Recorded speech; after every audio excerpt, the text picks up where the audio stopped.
Help you folks? Name's Randolph. I'm the manager. We're looking for Rose. Works as a waitress down at the diner? Rose, sure. Nice girl. Who wants to know? I'm Alan Wake. The writer, huh? I heard on the radio you were visiting. Well, I'll show you her trailer. That Rose, she's a nice girl. Always pays her rent on time. As I was saying, Al, I found all sorts of weird stuff from the local newspaper's archives. This place is crazy! Disappearances, mysterious deaths, urban legends come true, and, get this, most of this stuff takes place around Cauldron Lake. Well, you ain't wrong, mister. The Indians thought the lake was a doorway to the underworld. I'm the God-fearing type myself. I don't hold with that sort of thing. Yeah, okay. Anyway, there was an island there owned by a guy called Thomas Zane. Now, some of the articles I found about him make him out to be a famous writer, but I ran a bunch of searches, couldn't find a single thing he wrote. Zane was heavily into diving, so much so that the place came to be called Diver's Isle. But the volcano under the lake erupted in 1970, and Zane went down with the island. Yeah, how about that? It was there in the morning, as if it had fallen from the sky. But it would take a tornado to lift something like that. We're damn lucky it didn't crush any of the trailers.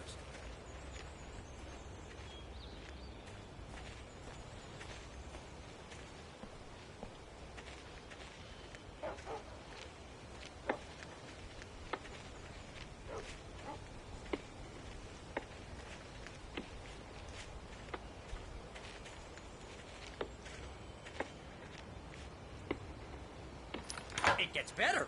A local girl, Barbara Jagger, drowned in Cauldron Lake just a week earlier. They were lovers. Sure, Jagger's a local spook store. The Scratching Hag. Comes for you in the dark. Childish stuff like that. Anyway, Al, I'm just getting to the best part. All of the articles about this stuff were written by Cynthia Weaver. I asked around, and she's that crazy bag lady you met. What, the lamp lady? She can be a little loopy, but she's not homeless or anything. Yeah, anyway, she knew both Jagger and Zane before they both died, and she had some kind of a breakdown.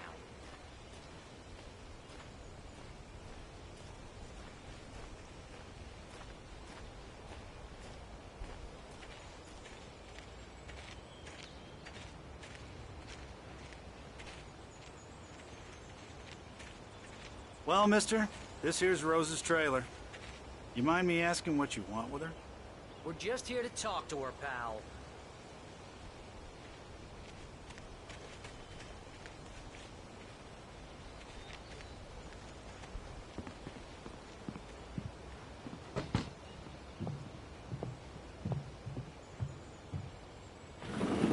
Welcome to...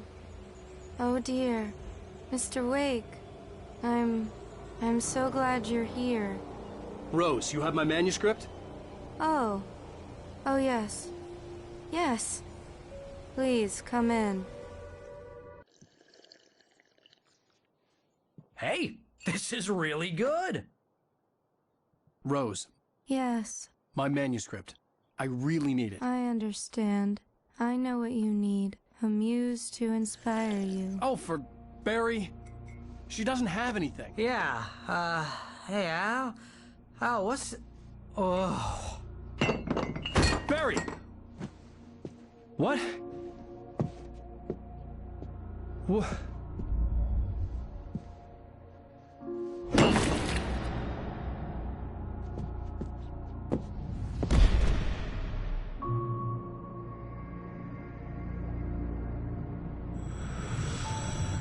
It's coming for you, hiding in my barber's skin. I'm too weak to stop it. You must turn the lights on. I promised I'd come visit you and your lovely wife.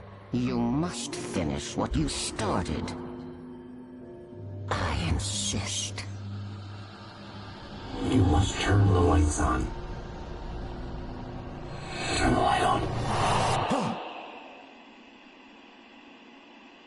Back to work, boy.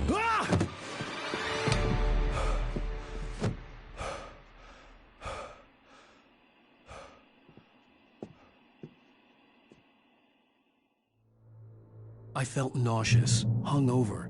Only anger kept me going.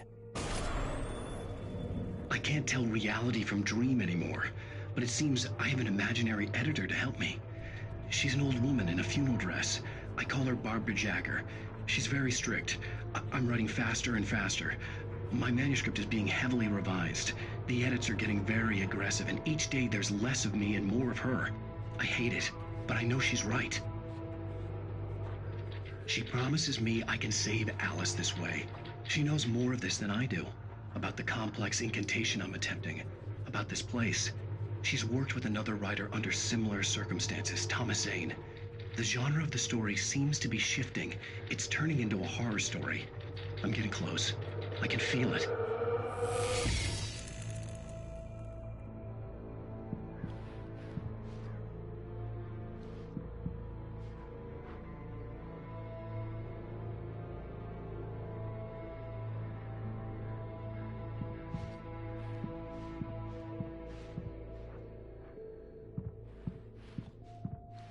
Rose took a day from me. I had less than 12 hours left to meet the kidnapper. All I could do was get Barry into the car, work something out once I got on the road.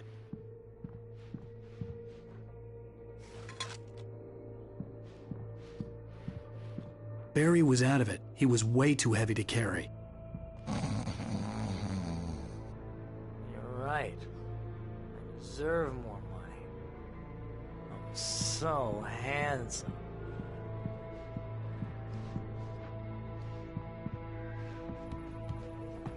My gun and flashlight were gone. I'd have to find a way to get Barry into the car as quickly as possible. There was no time to waste. Mr. Randolph liked Rose. That little smile she had. How she was still sweet when life had tried so hard to make her bitter. It wasn't any of his business what she did in her trailer. But those strangers, the writer and his smart-ass sidekick, looked like trouble. And they'd been in there for hours, way past her normal bedtime. He reached for the phone and called the sheriff's station.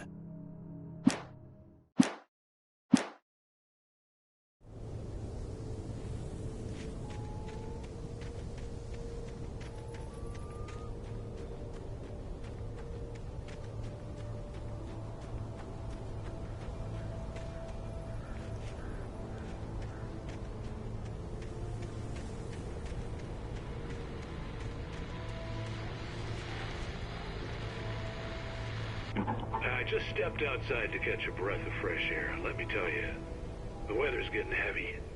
Nights like this make me especially glad I'm here talking to you and not home in bed. Once the weather takes a turn like this, I can't sleep at all. It's all tangled bed sheets and dark thoughts, punctuated by the occasional plunge into nightmare. Is it just me? Well, perhaps it is. But I hope I can make the night a little bit easier to get through. Caller, you're on KBF FM. Hey, Pat, it's Walt Snyder. What's on your mind, Walt? Well, I ain't the way you are, but, well, I can't sleep either, you know? I just been staring out the window here, trying to make sense of it all, but, I ain't been drinking either, you know? I just... Well, you sound like a man with a problem, Walt. I had a, argument with Danny. You know, Danny, and, then I got in trouble with the law, you know, and, I'm just, well... I heard something like that, Walt. Yeah, well, you know, Danny's my best friend, and, they let me on bail today. And now I'm just alone here at the window, you know, waiting. Man, and there's something in the air tonight, man. I was just outside looking up at the sky above our broadcast tower thinking the same thing. What are you waiting for, Walt? I don't know. You know, something's gonna happen. You know, I think I better go. Well, Walt, maybe... No, thanks, Pat. Well, good luck to you, Walt. Hang in there. Let's take a little break, folks. This weather's really something else, huh? How can I be sure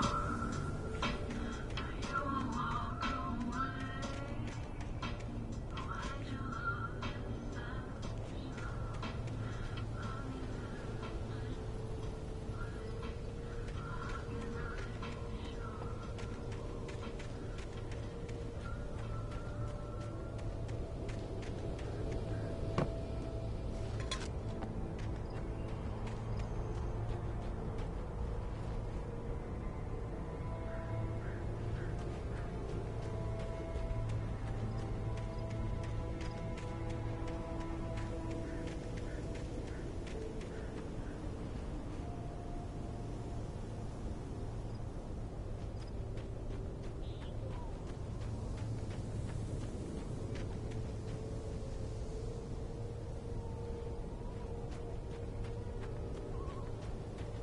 Oh, you're gonna get it now.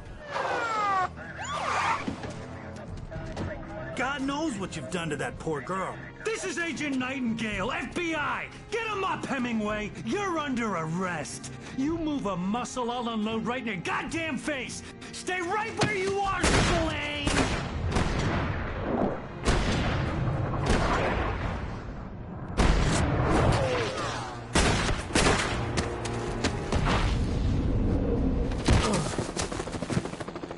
What are?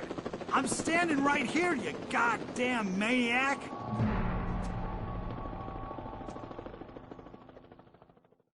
I hated to leave Barry behind, but there was no way I'd miss my appointment with the kidnapper. Give it up, Mr. Wake! Come on! Take it easy! Move it! Move it! Move it! I'll have you shot if you let him get away!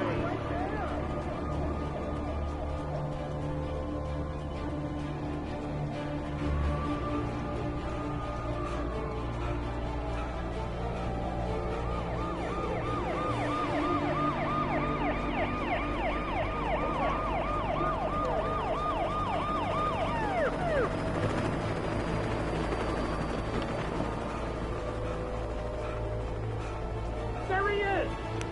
We have the suspect in sight! Okay, men. Keep your eyes peeled. He's gonna try to make it through here. Oh, damn.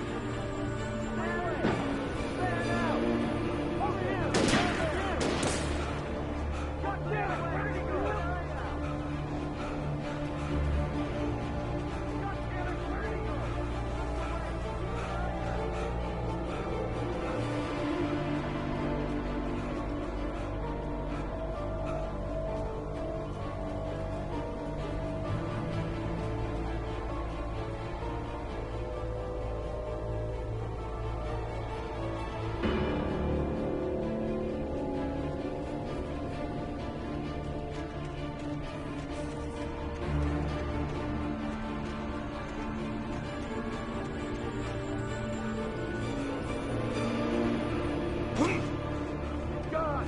Come on, guys. We need to head him off.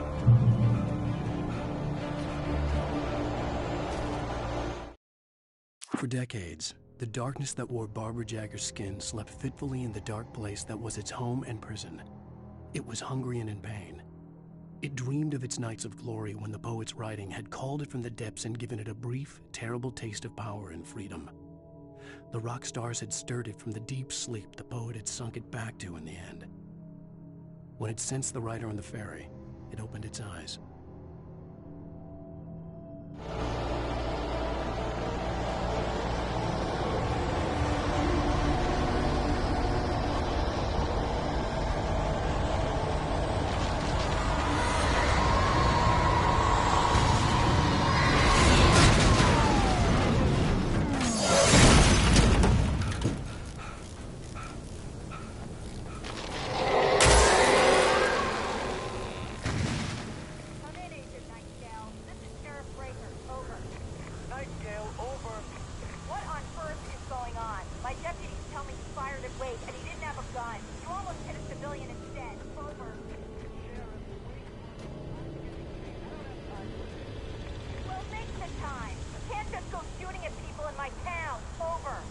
I'm a federal agent pursuing a fugitive. You want to discuss my methods, Sheriff? Make an appointment. Over. You stay right where you are, Agent Nightingale. I'm on my way. Out. The suspect was last sighted running along the gorge that leads westward from the trailer park. All units are advised that the suspect may be armed. Approach with caution. James out.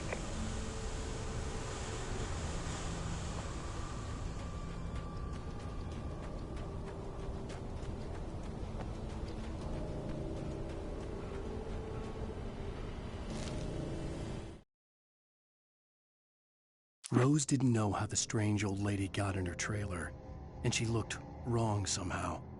The woman showed her teeth in an approximation of a smile and traced a finger down Rose's cheek. "Pretty girl," she said. Rose felt as if she was falling asleep, but her knees didn't buckle. The crone spoke in a whisper, her words ice cold and dark in Rose's ear.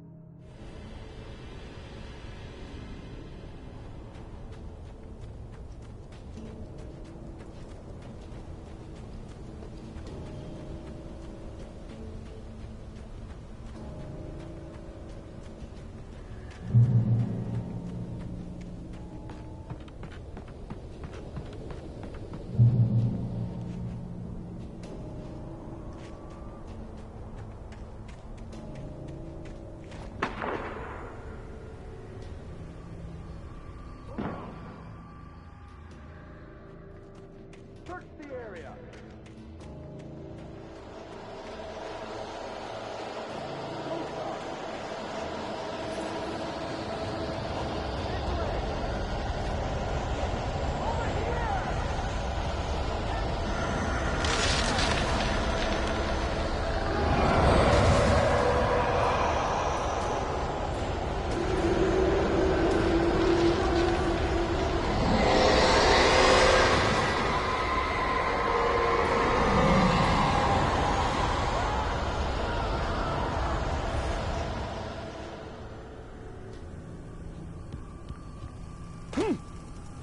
This horror was everywhere I went, circling me. The cops didn't stand a chance. They were after a writer, not a monster.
This is James. Mulligan, Thornton, come in. Over.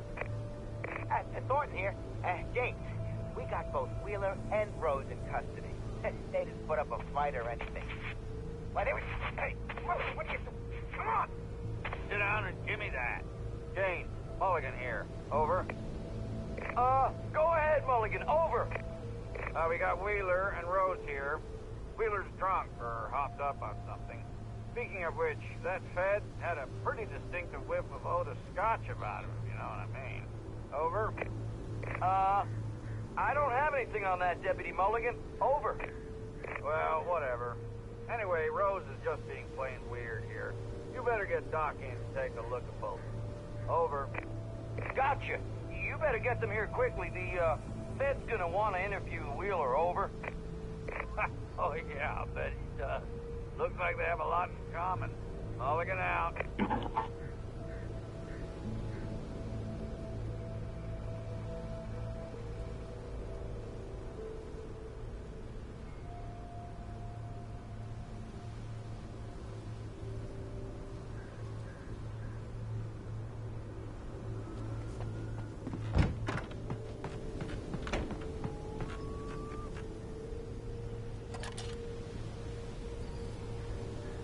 I could see the lights of the radio station in the distance.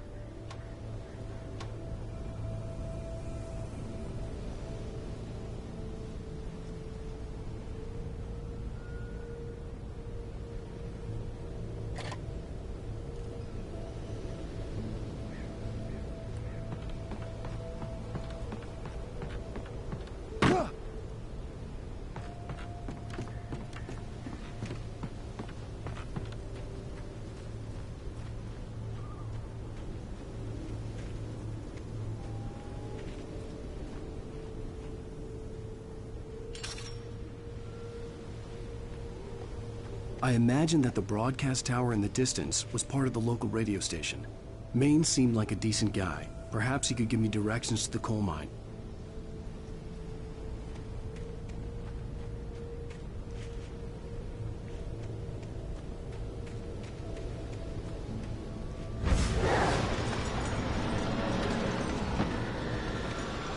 Unnatural shadows clung to the gate. The darkness that was after me was trying to stop me. I wouldn't get through without the light.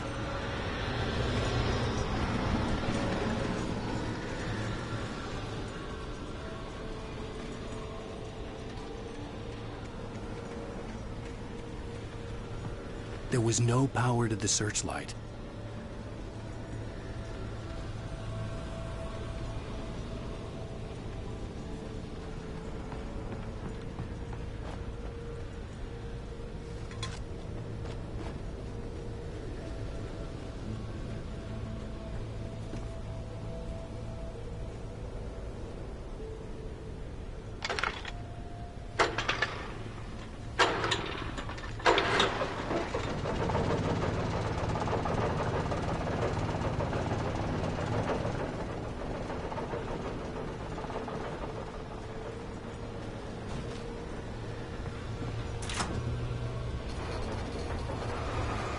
The old generator conked out. I'd have to see if I could fix it and try again.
It took me a moment to recognize the flashbang grenades.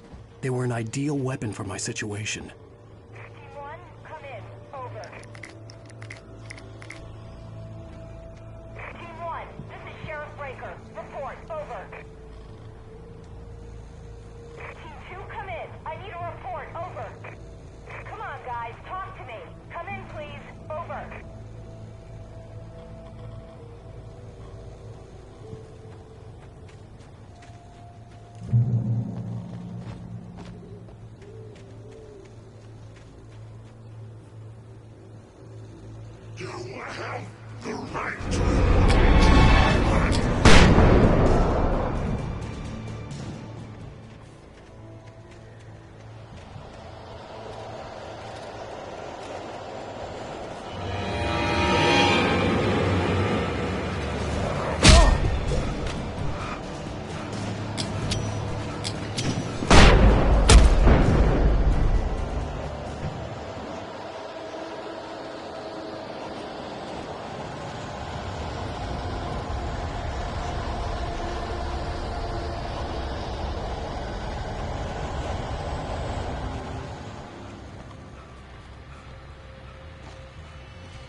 And here's another call. You're on KBF-FM with Pat Maine. It's Milt Peabody, Pat. What's on your mind, Milt? Well, I live near the trailer park, Pat, and there's a big ruckus going on over there. Well, that's just up the road from me, too. What's going on, do you know? I don't know, but there's a bunch of police cars there, lots of sirens, a helicopter buzzing around, and I think I heard some gunshots. Gunshots? Yes, sir, like from a pistol. So can you find out what's going on? Because it's just next door, and they're popping off guns there. They're still shooting? No, it was maybe 10, 15 minutes ago. It sounds serious, Pat. I'm telling you, it don't sound like no party. Well, I'm certainly going to give the station a call, Milt. Okay. You'll hear it here as soon as I hear from them. Okay, thanks.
Touched by the dark presence, Rose was lost in a dreamland where everything was drawn in black and gray crayons.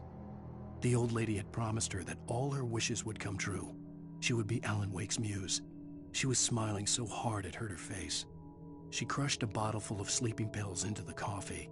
Deep down inside, she was screaming in terror.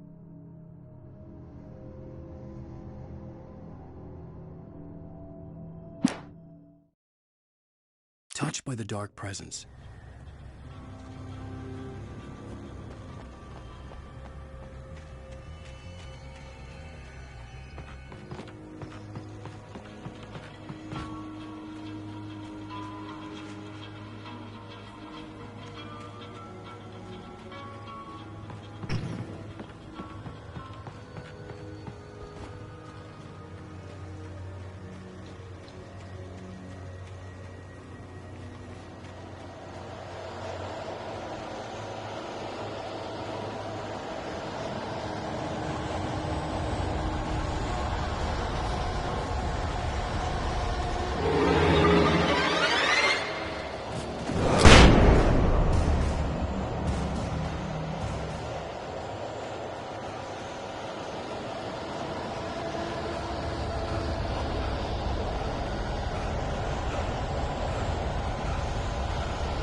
hoped Maine could lend me a car to get to the coal mine.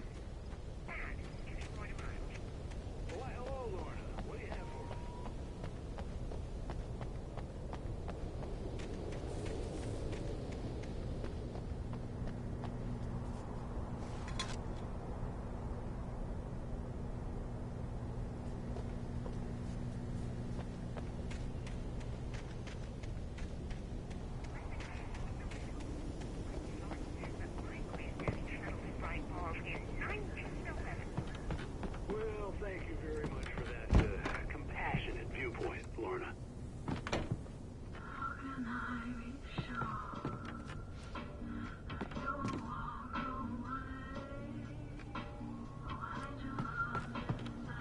Oh, here's a little surprise. The famous writer Alan Wake just walked in. Folks, I'm going to see if I can talk him into an interview. Come on in, Mr. Wake.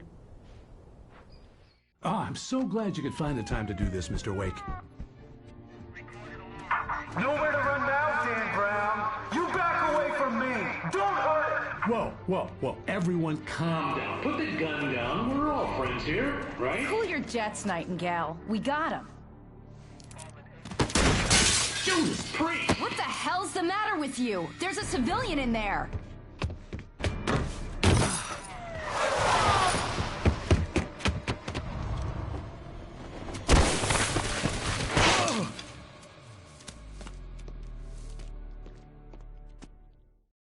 I'll get you yet, even if it kills me. You hear me? You hear me, H.P. Lovecraft? I had fallen off so many cliffs it was ridiculous. That's what you get for naming a book The Sudden Stop. It was probably good I hadn't had the chance to tell Maine where I was going. I'd have to lose the cops and find my own way to the mine. Nightingale stared through the broken studio window into the dark woods. He turned around, started to walk out, but Maine grabbed his arm. "Young man, you almost shot me. You don't shoot off rounds at people like that. What's the matter with you?" Nightingale shook his arm free, marched out. His cheeks burned with rage and humiliation.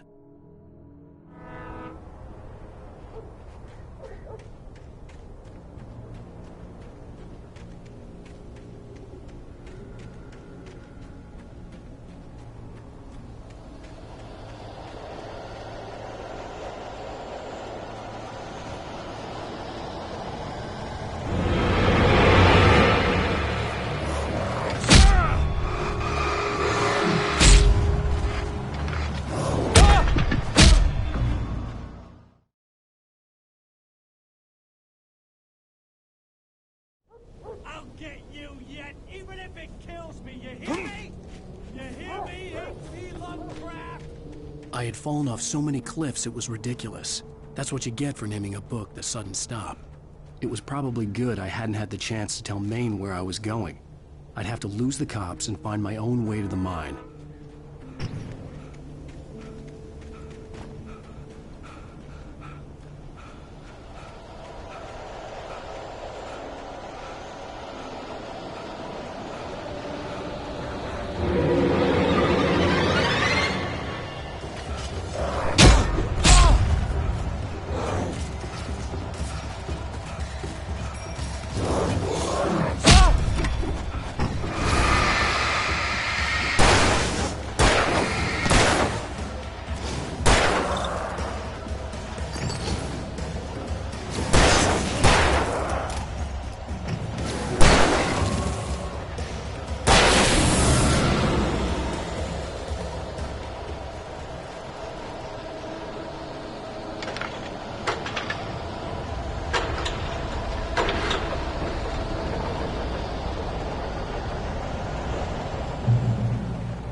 Danny had stepped out, but what stumbled back in was something else. Something alien. A monster. Walter tried to kill it, first with his fists, then a chair. It wouldn't die.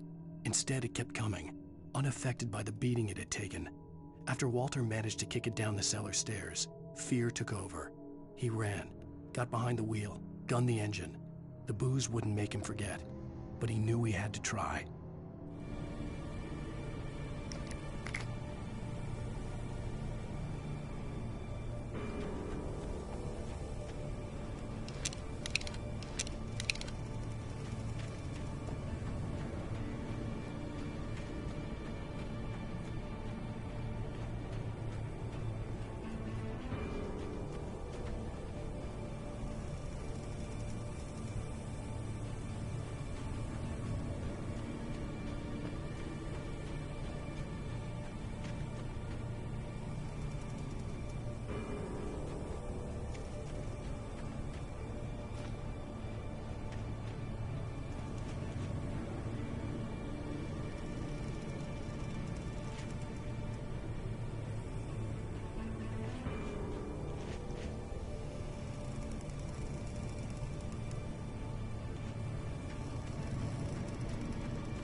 There was no sensible reason for the power company work lights to be here.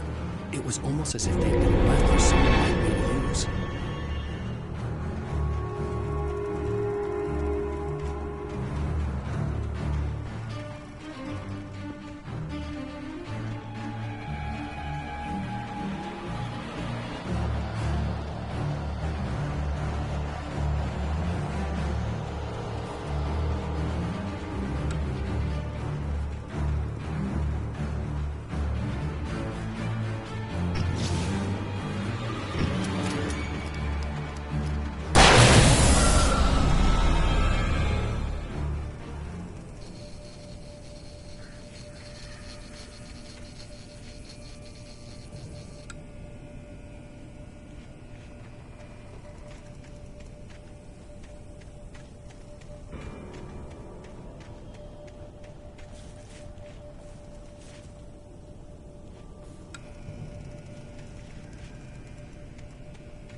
Sarah trusted her gut, and her gut said Agent Nightingale was an asshole. He felt wrong, and it wasn't just the smell of stale booze. It was in the way he flashed his badge, pulled rank, the look in his eyes when he wanted answers. Where was Alan Wake? What was this about an accident? Where was his wife? And most importantly, why did she let Wake go? He wouldn't...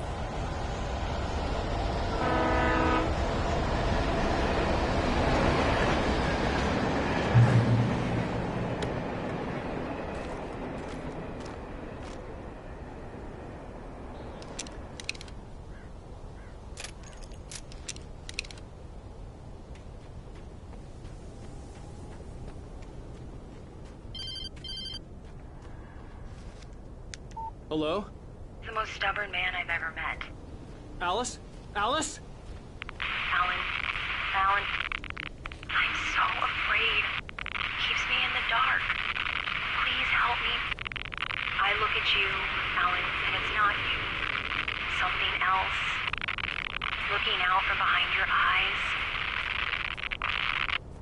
Alice, I'm here. I'm so alone here. It's all gonna go to hell. You need to be careful. Cooperate. The connection had been terrible, but that wasn't the only thing that hadn't been right with the call. She sounded wrong somehow, but she had called me.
The pipe wrenched itself loose from the bridge's steel framework. Wrapped in darkness, it floated in midair, twitching. For a moment, I didn't understand what I was looking at. The heavy object lurched at me with impossible force. I threw myself out of the way, but just barely. When I turned my flashlight on it, it shook in a dark rage before it flew at me again.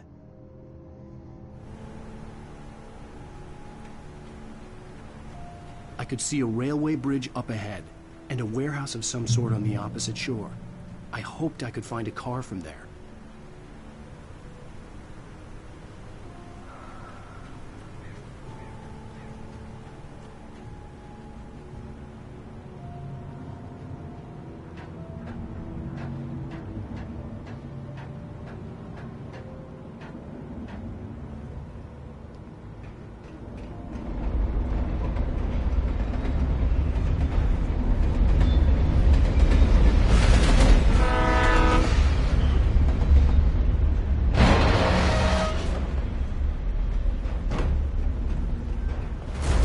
That was pursuing me was growing stronger, and it was taking over everything in its path.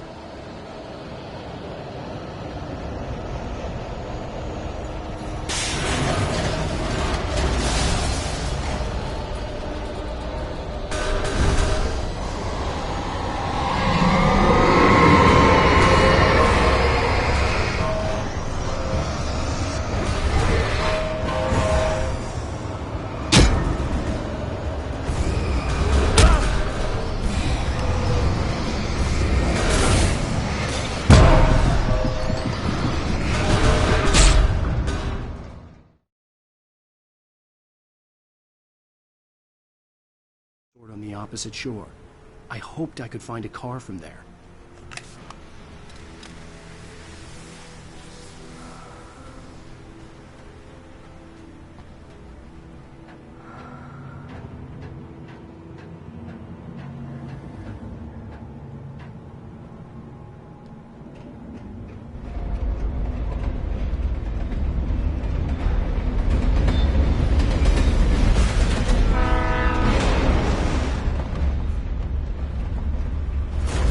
That was pursuing me was growing stronger, and it was taking over everything in its path.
I slammed the door shut right in his smug face. He pleaded for me to open the door. True to form, the asshole actually thought I would obey. I had no sympathy left, no guilt either, not for him. I took a moment to savor the scream. I bet I had a smile on my face. It was all that I had time for. The dark presence was inside the lodge with me.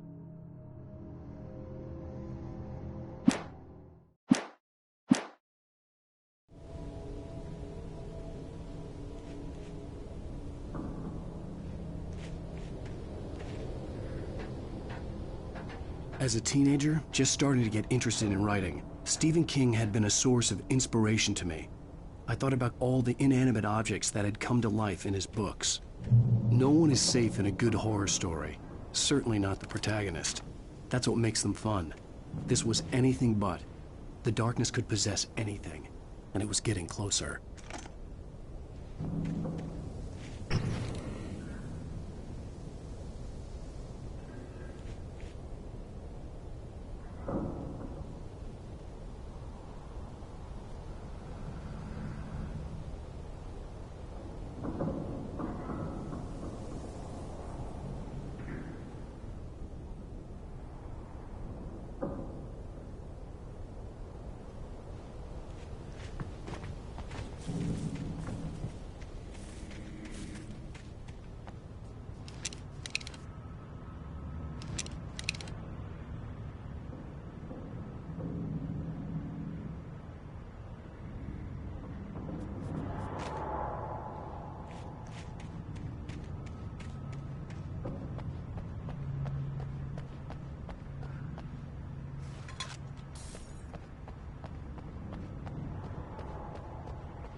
Did you call me?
take the facts of our existence for granted, unaware that they are merely a thin veneer of desperate self-delusion, covering a vast cosmos of madness and horror.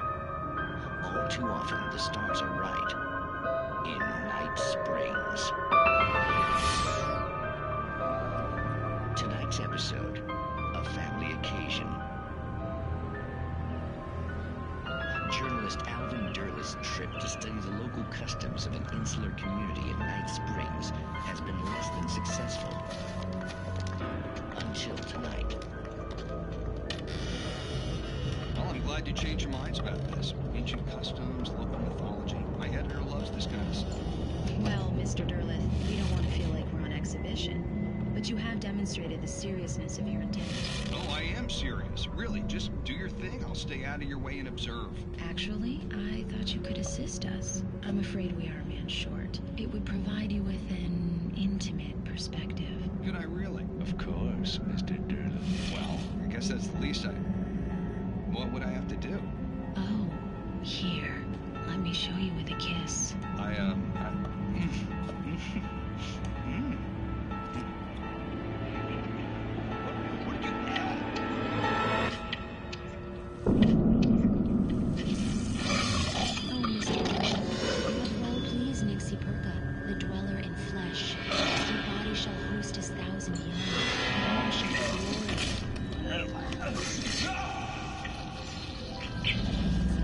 Shh, darling. Be calm.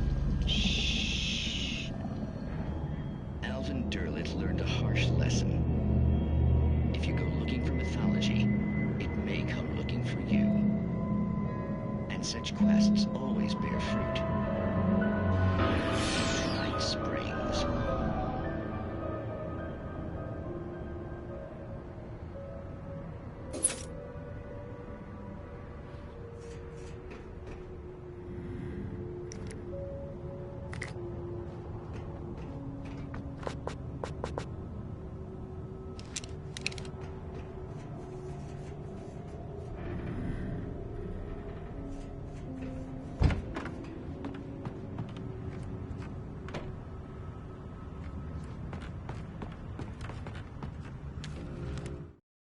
The darkness surged towards me, sucking everything loose from the ground into its depths, tugging at my clothes.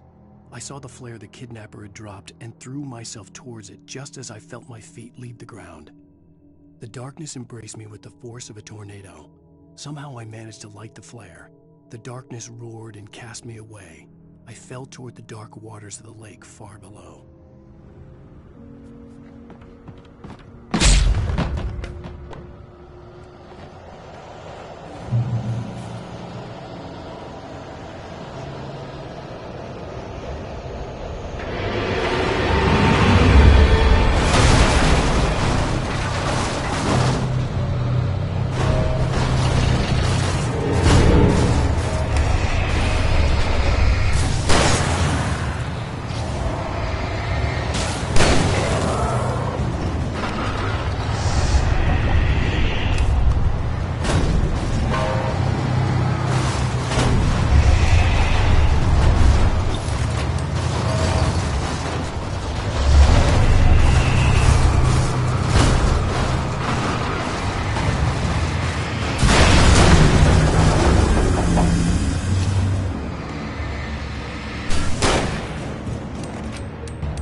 I had never been this glad to see the sunrise. I had a couple of hours to get to the coal mine.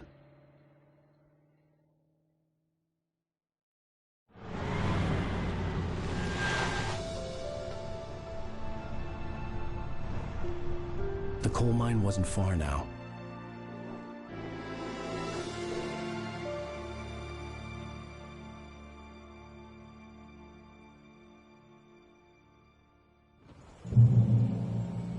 Today, I would meet the kidnapper, and he would give me Alice. I wouldn't give him any other choice. A drowning man will clutch at a straw.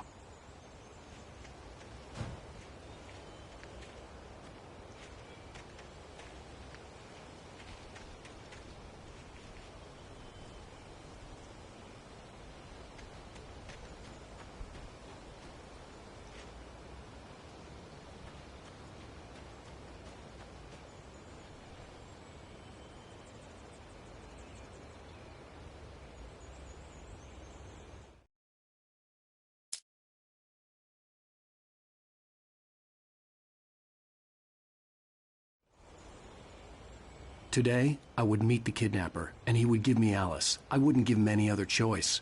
A drowning man will clutch at a straw.